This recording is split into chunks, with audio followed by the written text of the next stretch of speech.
Mística Cidade de Deus, capítulo 8, livro 8, tomo 4, de Santa Maria de Ágreda. Estado de Maria Santíssima. Depois que venceu os demônios, Deus concedeu-lhe contínua visão da divindade, sua vivência espiritual e corporal. Maria entre o amor a Deus e aos homens. À medida em que os mistérios da infinita e eterna sabedoria iam se cumprindo em Maria Santíssima, ia também a grande Senhora ultrapassando qualquer santidade, jamais alcançada ou imaginada por todo o resto das criaturas. As vitórias que obteve sobre o dragão infernal e seus demônios foram com as condições, circunstâncias e favores que eu disse, acrescentados aos do mistério da encarnação, redenção e aos outros nos quais participara como coadjutora de seu Filho Santíssimo. Em vista de tudo isso, não é possível a nossa baixeza calcular os efeitos produzidos no puríssimo coração desta Divina Mãe. Meditava consigo estas obras do Senhor e as pesava na balança de sua altíssima sabedoria.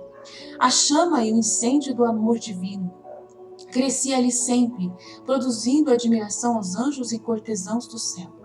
Sua vida natural não poderia suportar os impetuosos voos com que era atraída pelo abismo da divindade, se não fosse conservada milagrosamente. Ao mesmo tempo, era solicitada pela caridade de mãe, piedosíssima por seus filhos, os fiéis. Todos dela dependiam, como as plantas do sol que as alimenta e vivifica. Estas duas forças que atraíam seu coração causavam-lhe doce, porém forte violência. Competições da caridade. Nesta disposição se encontrou Maria Santíssima depois das suas vitórias sobre o dragão.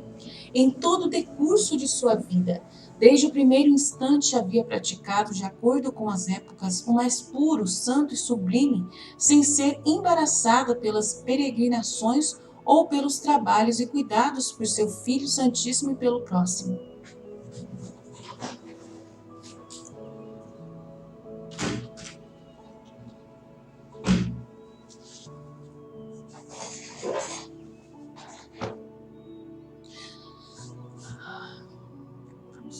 Não obstante, nesta ocasião, a força do amor divino e a do amor das almas entraram em competição em seu ardentíssimo coração. Em cada um deles sentia santa e intensíssima aspiração de se elevar a mais altos dons e novos efeitos da graça. Por um lado, desejava abstrair-se de todas as coisas sensíveis para voar à suprema e contínua união com a divindade, sem impedimento nem intermédio das criaturas. Imitaria os compreensores e ainda mais ao estado de seu Filho Santíssimo quando vivia no mundo, exceto o gozo da visão beatífica que a alma de Cristo possuía na união hipostática. Ainda que isso não era possível à Divina Mãe, a grandeza de seu amor e santidade parece que exigia tudo o que fosse mais imediato ao estado de compreensora. Por outra parte, o amor da Igreja lhe pedia acudir às necessidades dos fiéis, pois sem cumprir este ofício de mãe de família não sentiria completa satisfação nos carinhos e favores do Altíssimo. Sendo necessário tempo para estas ações de Maria, estava refletindo como faria para conciliar esses dois amores, sem faltar a nenhum deles. Novo estágio da santidade de Maria. Deixou o Altíssimo que a bem-aventurada mãe sentisse esta preocupação para ser mais oportuna a graça que seu poder lhe havia preparado. Disse-lhe o Senhor: minha esposa e amiga, os cuidados e pensamentos de teu ardentíssimo amor feriram meu coração, e com o meu poder quero realizar em ti o que jamais fiz, ou farei com alguém, porque tu és a única e escolhida entre todas as criaturas para minhas delícias. Só para ti preparei um estado e lugar onde te alimentarei com minha divindade. Como aos bem-aventurados, ainda que por diferente modo, nele gozarás de minha contínua visão e abraços, em solidão, sossego e tranquilidade, sem que te estorvem as criaturas e o farto de ser viadora. A esta habitação elevarás teu voo livremente, e aí encontrarás os infinitos espaços anelados por teu magnífico amor, para se estender sem medida e limite. Daí voarás à minha santa igreja, de quem és mãe, carregada de meus tesouros, os distribuirás aos teus irmãos em suas necessidades e trabalhos, segundo tua vontade e disposição, e em ti encontrem eles teu socorro. Privilégios de Maria. Este favor a que me referi no capítulo passado foi encerrado pelo evangelista São João naquelas palavras: a mulher fugiu para a solidão, onde Deus lhe preparou um lugar para ser alimentada por 1260 dias. Logo adiante acrescenta: foram-lhe dadas 2 asas de uma grande águia para voar ao deserto onde era alimentada, e etc.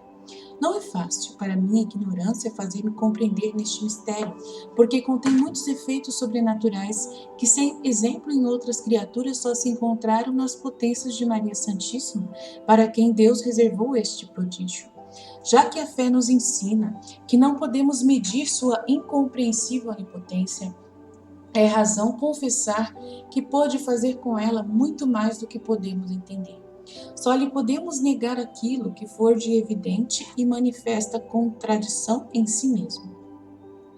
Supondo que entendi o que me foi manifestado para o escrever, não acho repugnância em admiti-lo conforme conheço, embora não encontre termos adequados para descrevê-lo. Maria recebe visão contínua da divindade. Digo, pois, que terminadas as batalhas e vitórias de nossa capitã e mestra sobre o dragão e seus demônios, foi elevada por Deus a um estado no qual se lhe manifestou a divindade. Não foi a visão intuitiva dos bem-aventurados, mas outra visão clara e por espécies criadas, visão que no decurso desta história tenho denominado abstrativa. Não depende da presença real do objeto, nem este move por si o entendimento como presente, mas por outras espécies que o representam como é em si mesmo, ainda que esteja ausente. Seria o modo como Deus me poderia infundir todas as espécies e semelhanças de Roma, representando a minha inteligência exatamente como é em si mesma. No decurso de sua vida, Maria Santíssima recebeu esta visão muitas vezes, como tenho repetido frequentemente. Em substância, não foi nova para ela, pois a teve no instante de sua concepção, mas agora era acompanhada de 2 circunstâncias diferentes. Primeira, desde esse dia, foi contínua e permanente até que morreu e passou a visão beatífica, enquanto nas outras vezes fora só de passagem. A segunda diferença foi que desde esta ocasião, este favor ia crescendo cada dia, de modo que se tornou admirável, excelente e mais elevado, superando qualquer medida ou pensamento criado. Semelhança e diferença entre Maria e os bem-aventurados. Para este novo favor, as potências foram-lhe retocadas com o fogo do santuário, a saber, novos efeitos da divindade com que foi iluminada e elevada acima de si. Este novo estado era uma participação daquele que possui os compreensores e bem-aventurados, e ao mesmo tempo diferente. Vejamos em que consistia a semelhança e a diferença. A semelhança estava em que Maria via a mesma divindade e atributos divinos que eles gozam com segura posse.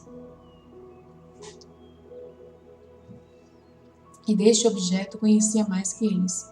A diferença estava em 3 circunstâncias. Primeiro, os bem-aventurados veem a Deus face a face com visão intuitiva, enquanto Maria era abstrativa, como dissemos. Segunda, os santos na pátria não podem crescer mais na visão beatífica, nem na fruição essencial que produz a glória do entendimento e da vontade. Maria Santíssima, porém, sendo viadora, sua visão abstrativa não tinha limites. A cada dia crescia no conhecimento dos infinitos atributos e ser de Deus. Foi para isto que lhe deram as asas de águia, para chegar onde sempre há o que conhecer sem jamais se exaurir. Maria, retrato de Cristo. A terceira diferença era que os santos não podem mais sofrer nem merecer o que é incompatível com o seu estado. Neste de Nossa Rainha, ela sofria e merecia como viadora. Sem essa circunstância, aquele privilégio não teria sido tão grande e estimável para ela e para a Igreja. Para os atos e merecimentos da grande Senhora, neste ato de tanta graça e santidade, foram de inestimável valor e preço para todos. Apresentavam um espetáculo singular e admirável para os anjos e santos, um retrato de seu Filho Santíssimo, Como Rainha Senhora, tinha poder para distribuir os tesouros da graça e com seus inefáveis méritos os aumentava. Não sendo compreensora e bem-aventurada no estado de viadura, tinha posição muito próxima e parecida de seu Filho Jesus Cristo, nosso Salvador, quando vivia na terra.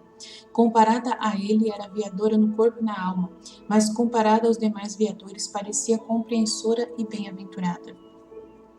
Novo modo de uso das faculdades. Para estar em harmonia com os sentidos e potências, aquele estado exigia um modo de agir diferente e a ele proporcionado. Foi-lhe então mudado o que até então havia tido, da seguinte maneira: todas as espécies ou imagens de criaturas que pelos sentidos ou entendimento de Maria Santíssima havia recebido, foram-lhe apagados da alma. Destas imagens sensitivas, como dissemos acima, a Grande Senhora acolhia apenas as estritamente necessárias para a prática da caridade e demais virtudes. Apesar disso, pelo que tinham de terrenas e por terem entrado no entendimento pelos órgãos sensitivos do corpo, o Senhor as apagou e a purificou de todas essas imagens e espécies. Daí em diante, em lugar das que deveria receber pela ordem natural das potências sensitivas e intelectuais, o Senhor infundia-lhe outras espécies mais puras e imateriais no entendimento, e com estas a Divina Mãe conhecia e entendia mais altamente. Explicação do assunto. Para os doutos não será difícil entender esta maravilha. Para melhor me explicar a todos, advirto o seguinte: pelos atos dos 5 sentidos corporais com que ouvimos, vemos e saboreamos, recebemos umas espécies de objeto que sentimos. Essas espécies passam a outra potência interna e corpórea chamada sentido comum, imaginação, fantasia ou estimativa. Ali se recolhem essas espécies para que aquele sentido comum conheça ou sinta tudo o que entrou pelos 5 externos, e ali se depositam e guardam como numa oficina comum a todas. Até aqui somos semelhantes aos animais sensitivos, ainda que com alguma diferença. Em nós racionais, depois que entram ou se guardam essas espécies no sentido comum ou fantasia, o nosso entendimento trabalha com elas pela ordem natural que nossas potências possuem. Delas tira outras espécies espirituais ou imateriais e por este ato chama-se entendimento agente. Com essas espécies que em si produz, conhece e entende naturalmente o que entra pelos sentidos. Por isso dizem os filósofos que nosso entendimento, para entender, convém que recorra à fantasia para tomar dali as espécies do que há de entender, segundo a ordem natural das potências. É consequência da união da alma ao corpo, do qual dependem as suas operações. Maria, Templo de Deus. Em Maria Santíssima, porém, no estado que estou a expor, não era sempre expressa a ordem dos atos, porque o Senhor milagrosamente concedeu ao seu entendimento outro modo de agir, sem dependência da fantasia e sentido comum.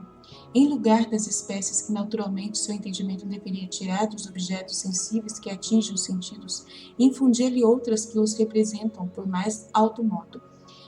Aos que adquiria pelos sentidos não passavam para a faculdade imaginativa, nem eram usados pelo entendimento agente. No lugar delas, ele era ilustrado com as espécies sobrenaturais que lhe infundiam.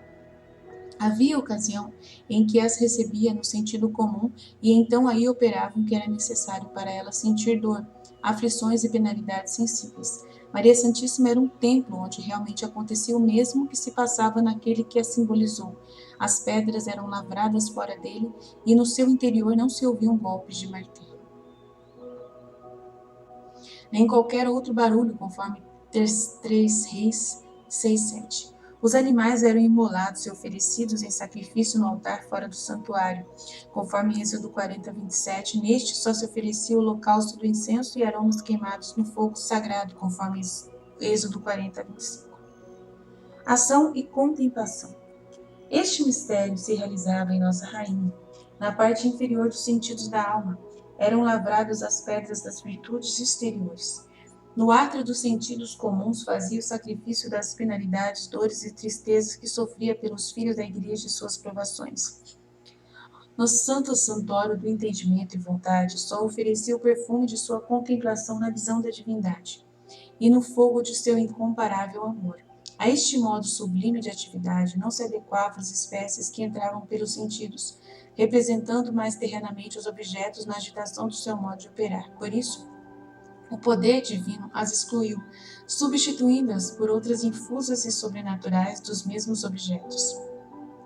Eram mais puras para servir à contemplação da visão abstrativa da divindade e acompanhar no entendimento as do ser de Deus, a quem incessantemente via e amava em tranquila serenidade de inalterável paz. Então, é o dom da divina vontade, mas é muito complexo o jeito que a Santa Águeda explica. Né? O jeito que Jesus me explicou é bem mais simples. Né? É você ver as coisas do jeito que elas são aqui na Terra e você não as assimila como elas são terrenamente. Você as assimila como Deus as apresenta para você. Então, Deus ele exclui tudo o que vem, né, dos objetos da agitação, do modo de operar terrenamente, as coisas humanas, né, da vontade humana. Você faz uma distinção daquilo que vem fora e escolhe por vontade sua aquilo que Deus manda para você, né? E aquilo que Deus manda para você, você prefere, porque você vê que é muito melhor do que ficar com Ele, do que ficar com as coisas da terra que deixa-te nervosa, deixa você nervosa e tudo mais. Aí você vendo pela visão abstrativa da divindade, você buscando, né, entender o entendimento do ser aos olhos de Deus, você começa a viver uma paz, tranquilidade, uma tranquilidade e paz tranquila, inalterável, que é a vida na divina vontade. Eu já expliquei sobre isso numa palestra que eu dei aqui, sobre a santidade das santidades, mais ou menos isso, né? Mas aqui tá muito complexo, não dá para entender nada que ela fala, mas é isso que ela quer dizer, tá? Terrenamente, você recebe informações da Terra e você não vê essas informações como são informadas pelos sentidos, pelos olhos, pelos ouvidos, do jeito que são trazidas para você terrenamente, pela vontade humana. Você vê pela vontade de Deus, pelo olhar de Deus as coisas. Então, ele exclui de você essa visão, né? E você vê pela visão divina. A vida é divina, no entendimento do que é de Deus, aos olhos de Deus. Como que Deus vê, não o jeito que você vê. Então muda tudo, né? O dom da divina vontade na Nossa Senhora, né? Valor da obediência. Essas espécies infusas dependiam do ser de Deus, porque nele representavam ao entendimento de Maria Santíssima todas as coisas, como o espelho representa aos olhos o que se põe diante dele, sem necessitar ver o objeto em si. Assim, em Deus conhecia todas as coisas e quanto lhe pediam e necessitavam os filhos da igreja, o que devia fazer por eles, conforme as provações que sofriam e tudo o que Deus desejava, para que sua vontade fosse feita assim na terra como no céu, tá vendo? Aí confirmando que é o dom da divina vontade. Naquela visão tudo pedia e alcançava do Senhor. Deste modo de entender e agir, o Onipotente excetuou o que a Divina Mãe devia fazer por obediência a São Pedro e a São João, ou quando os outros apóstolos lhe ordenavam qualquer coisa. Foi a Divina Mãe quem assim lhe pediu para não se privar da obediência que tanto amava e para mostrar que por esta virtude conheceu-se a vontade divina com tanta certeza e segurança de que não há necessidade do obediente recorrer a outros meios e rodeios para conhecê-la, sabendo que quem manda é o legítimo superior. Não há dúvida que é Deus quem manda, convém a quem obedece e assim quer o Senhor. Solidão e sustento da Virgem. A esta obediência também se sujeitava enquanto à recepção da Sagrada Comunhão. Em tudo mais, o entendimento de Maria Santíssima não dependia do trato com as criaturas sensíveis, nem das imagens que delas podia receber pelos sentidos. De todas ficou livre em solidão interior, gozando da visão abstrativa da divindade, sem interrompê-la, quer dormindo ou velando, quer trabalhando ou em lazer. É a vida na divina vontade. É assim mesmo. A vida na divina vontade você vive assim. Mesmo dormindo, você está trabalhando, né? Não precisava raciocinar para conhecer o mais perfeito, o mais agradável ao Senhor, as necessidades da igreja, o tempo e modo de acudir ao seu socorro, tudo conhecia na visão da divindade, como os bem-aventurados na visão que lhes é própria, e assim como para eles o conhecimento menor é relativo às criaturas. Também o de nossa grande rainha fora do que se relacionava com o estado da Santa Igreja. Seu governo e cuidado das almas tinha por principal objeto os incompreensíveis mistérios da divindade. Nesse conhecimento ultrapassava os santos e supremos serafins. Com este pão e alimento de vida eterna foi sustentada naquela solidão que o Senhor lhe preparou. Ali vivia solícita pela igreja, mas sem perturbação, serviçal sem inquietação, cuidadosa sem distração, toda repleta de Deus interior e exteriormente, vestida do ouro puríssimo da divindade, mergulhada e absorta naquele pélago incompreensível. Ao mesmo tempo estava atenta ao bem de todos os seus filhos, pois sem este cuidado sua maternal caridade não podia repousar inteiramente. As asas de águia. Para tudo isto lhe deram as duas grandes asas de águia, com as quais elevou-se tão alto em tal voo, que pôde chegar ao estado e solidade, onde jamais chegou o pensamento humano angélico, verdade, o divino dom da divina vontade, só ela que conseguiu após Jesus, né? Depois de Adão, só ela que conseguiu chegar no alto grau, no grau total de entrega, né, do dom. E daquela altíssima habitação descia em socorro dos mortais, não passo a passo, mas com um rápido voo. Ó prodígio da onipotência de Deus, ó maravilha inaudita que assim manifesta sua grandeza infinita. Faltam-me palavras, suspende seus pensamentos e se esgota nossa capacidade na consideração de tão oculto sacramento. Feliz e dourado século, o da primitiva igreja que gozou de tanto bem. Venturosos de nós se chegássemos a merecer que em nossos infelizes tempos o Senhor renovaste esses sinais e maravilhas por intermédio de sua mãe, na medida possível ou antes, na que pedem nossas misérias e necessidades. Então Jesus está repetindo até mais, viu? Agora, nesse tempo que a gente está agora com o livro do céu, ele trouxe um tempo novo de entendimento de tudo. Exemplos práticos. Entender-se-á melhor a felicidade daquela época e o modo de operar de Maria Santíssima no estado que descrevo. Não, é com o livro do céu mesmo. Vendo-o praticamente na conversão de algumas almas que se conquistou para o Senhor. Vivia em Jerusalém um homem conhecido entre os judeus, de posição importante, inteligência notável, possuidor de algumas virtudes morais. No mais, era muito zeloso de sua antiga lei, ao estilo de São Paulo e muito contrário à doutrina de Cristo nosso Salvador. Maria Santíssima teve conhecimento disso no Senhor, que pelos rogos da Divina Mãe preparava a conversão daquele homem. Sendo pessoa influente, a Puríssima Senhora desejava sua conversão e salvação. Com ardentíssima caridade, pediu-a ao Senhor e a obteve. Antes de Maria Santíssima se encontrar no estado que tenho dito, ela teria refletido com sua prudência e altíssima luz, procurando os meios oportunos para converter aquela alma. Agora, porém, não teve necessidade desta reflexão, mas só de ver no Senhor tudo o que devia fazer. Conversão de um judeu. Soube que aquele homem viria à sua presença depois de ouvir a pregação de São João, pelo que deveria mandar o apóstolo pregar onde aquele judeu pudesse ouvi-lo. Assim fez o evangelista, ao mesmo tempo o anjo da guarda. Daquela alma inspirou-lhe ir ver a mãe do crucificado, que todos elogiavam como piedosa, modesta e caridosa. No momento não compreendeu aquele homem o bem espiritual que lhe resultaria daquela visita, porque não tinha luz para conhecer. Sem se preocupar, resolveu ir a ver a grande senhora por curiosidade social e conhecer aquela mulher tão celebrada por todos. Chegou à presença de Maria Santíssima e ao vê-la e ao ouvir as palavras que com divina prudência lhe falou, aquele homem se transformou completamente. Prostrou-se aos pés da grande rainha e confessou a Cristo como Redentor do mundo e pediu seu batismo. Recebeu-o das mãos de São João e ao ser pronunciada a forma deste sacramento, o Espírito Santo desceu em forma visível sobre o batizado, que veio a ser homem de grande santidade. Por esta graça, a Divina Mãe fez um cântico de louvor ao Senhor. Conversão de um apóstata. Certa mulher de Jerusalém, já batizada, abandonou a fé, enganada pelo demônio que se serviu de uma feiticeira parente dela. Nossa grande rainha, na visão do Senhor, teve conhecimento da queda daquela alma. Cheia de dor, pediu, com muitas penitências, lágrimas e orações, a conversão daquela mulher. A volta é sempre mais difícil para os que voluntariamente se afastam do caminho da vida eterna, por onde já tinham começado a andar. Os rogos de Maria Santíssima, porém, alcançaram o remédio desta alma enganada pela serpente. Entendeu a senhora que o evangelista devia admoestá-la, fazendo-lhe compreender seu pecado. Assim o fez São João. A mulher atendeu-o, confessou-se a ele e recuperou a graça. Depois Maria Santíssima exortou-a a resistir ao demônio e a perseverar na fé. Defende os fiéis dos ataques do demônio. Nesse tempo, Lúcifer e seus demônios não se atreviam a inquietar a igreja de Jerusalém. Estando ali a poderosa rainha, temiam aproximar-se, porque sua virtude os amedrontava e afugentava. Decidiram então atacar alguns fiéis batizados na região da Ásia, onde São Paulo e outros apóstolos pregavam.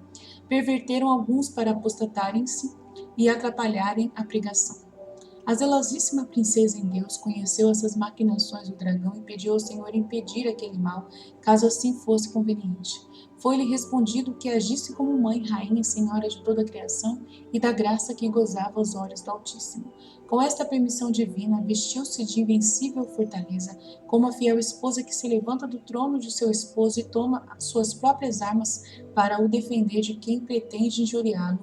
Assim, a valorosa senhora, com as armas do poder divino, enfrentou o dragão, arrancou-lhe da boca a presa, feriu-o com seu império e virtudes e ordenou-lhe precipitar-se no abismo. Como o mandou, assim se executou. Outros inúmeros fatos deste gênero se poderiam referir entre os prodígios que operou nossa rainha. Bastam eles para se entender o estado em que vivia e seu modo de agir. Cronologia dos fatos. Para a maior perfeição desta história, convém fazer o cálculo da época em que Maria Santíssima recebeu este favor. Vamos resumir o que acima se disse em outros capítulos. Quando se transferiu de Jerusalém a Éfeso, contava 54 anos, 3 meses e 26 dias, e foi no ano do nascimento 40 a 6 de janeiro. Esteve em Éfeso 2 anos e meio e voltou a Jerusalém no ano 42, a 6 de julho, contando de idade 56 anos e 10 meses. O primeiro concílio de que acima falamos foi celebrado pelos apóstolos 2 meses depois que a rainha voltou de Éfeso, de modo que nesse tempo Maria Santíssima completou 56 anos de idade. Seguiram-se as batalhas e vitórias sobre os demônios, e ao passar ao estado que se disse entrou nos 58 anos, sendo o de Cristo 42 e 9 meses. Este estado durou-lhe os 1260 dias de que fala São João no capítulo 12 do Apocalipse, e depois passou ao que direi adiante. Doutrina que me deu a Rainha do Céu, Maria Santíssima, almas escolhidas. Minha filha, nenhum mortal tem desculpa de não pautar sua vida pela imitação da de meu Filho Santíssimo e minha. Para todos fomos exemplo, onde cada qual em seu estado encontrasse um modelo a seguir. Ninguém tem desculpa de não ser perfeito, tendo diante dos olhos o homem-deus que se fez mestre de santidade para todos. Sua divina vontade, porém, escolhe algumas almas e as separa da ordem comum, para que mais perfeitamente aproveitem os frutos de seu sangue, conservem a imitação mais perfeita de sua vida e da minha, e manifestem na Santa Igreja a bondade, onipotência e misericórdia divina. Quando estas almas escolhidas para tais fins correspondem ao Senhor com fidelidade e fervoroso amor, é ignorância muito terrena admirarem-se os outros de que Deus se mostre tão liberal e poderoso em fazer por elas benefícios e favores que excedem o pensamento humano. Quem duvida disto quer impedir a Deus a glória que Ele mesmo espera receber de suas obras. Pretendem medi-las pela limitação e baixeza da capacidade humana, que em tais incrédulos ordinariamente se encontra mais depravada e obscurecida pelo pecado. Infidelidade dos escolhidos. Quando estas almas eleitas por Deus são tão grosseiras que duvidam dos seus benefícios, quando não se dispõem a recebê-los e a usar deles com a prudência e consideração e estima que exigem as obras do Senhor, sem dúvida ele se sente mais ofendido por estas almas do que por outras a quem não concedeu tantos dons e talentos. Não quero, Senhor, que se despreze e se atire aos cães o pão dos filhos, conforme Mateus 15, 26, nem as pérolas a quem as pise e maltrate, conforme Mateus 7, 6. Este benefício de particular graça são predileções de sua altíssima providência e a parte mais valiosa do preço da redenção humana. Esta culpa, caríssima, é cometida pelas almas que, por falta de confiança, desanimam nos sucessos adversos e árduos, e pelas que se retraem, impedindo ao Senhor servir-se delas para o que deseja. Como instrumento de seu poder, esta culpa é mais repreensível quando não querem dar testemunho de Cristo por temor humano das consequências que isto acarreta e de que o mundo dirá do seu proceder. Deste modo, só querem servir e fazer a vontade do Senhor quando ela se ajusta à sua. Para praticarem alguma virtude, há de ser deixando-as na tranquilidade que apetecem. Para crer e estimar os benefícios, há de ser gozando de consolações.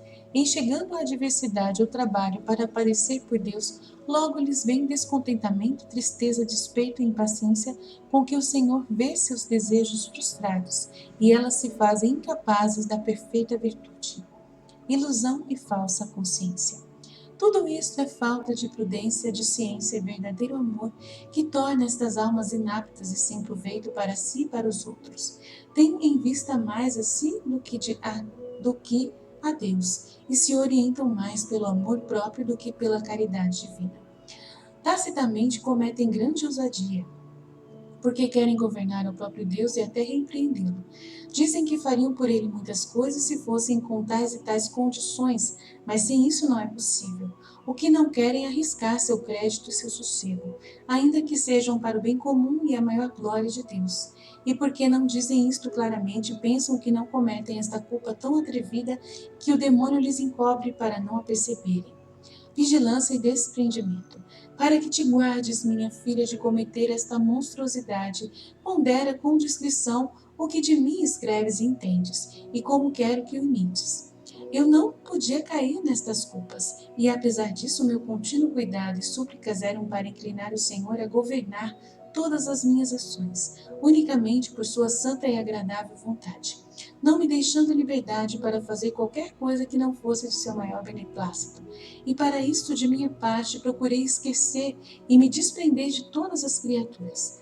Tu estás sujeita a pecar e sabes quantas ciladas te arma o dragão por si e pelas criaturas. Logo é razão que não descanses em pedir ao Todo-Poderoso que te governe em teus atos. Além disso, fecha as portas de teus sentidos de tal modo que não entre em teu interior imagem de coisa mundana ou terrena. Renuncia ao direito de tua livre vontade e entrega ao gosto e vontade do teu Senhor e meu Senhor. No inevitável trato com as criaturas exigido pela lei divina e caridade, não vá além do que for indispensável e pede logo que se apaguem de teu interior todas as lembranças desnecessárias. Para todas as tuas ações, palavras, pensamentos, consulta a Deus, a mim ou a teus anjos, pois sempre estamos contigo, e se for possível ao teu confessor. Sem esta medida, tempo por suspeito e perigoso tudo o que fazes ou determinas. Comparando tudo com minha doutrina, entenderás se discorda ou concorda com ela. Então é o que eu faço na vida na divina vontade. Exatamente isso aqui. A visão de Deus pela fé. Acima de tudo e em tudo, nunca percas a visão de ser de Deus, do ser de Deus, pois a fé e a luz que sobre ela recebeste servem para isto. E porque essa visão é a única finalidade de tudo, quero que desde a vida mortal comeces a usufruí-la no modo em que te é possível. Mediante a divina graça, para isto já é tempo de que te libertes dos temores e vãs mentiras com que o inimigo pretende te embaraçar e impedir-te de dares constante crédito aos benefícios e favores do Senhor. Acaba já de ser forte e prudente nesta fé e confiança. Entrega-te totalmente a beneplácito do Senhor, para que em ti e de ti faça o que lhe for servido. Amém, Fide.